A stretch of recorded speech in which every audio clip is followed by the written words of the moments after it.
Guys আমরা এখন এসে গেছি ইন্ডিয়ার একটা নামি একটা মনুমেন্ট, যেটা তোমাদেরকে দেখাচ্ছি ডাইরেক্ট।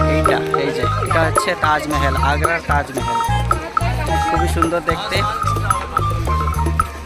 ভালো লাগছে।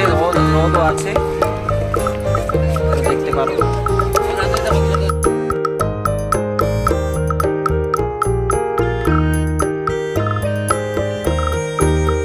তোমরা দেখতে পাচ্ছ এটাই হচ্ছে যমুনা নদী, যেটা এই তাজমহলের পেছন থেকেই বয়ে চলেছে।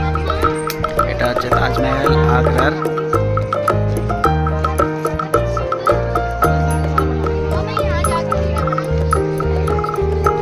যেটা হচ্ছে শাহজাহান মুমতাজের জন্য এই তাজমহলটা বানিয়েছিল।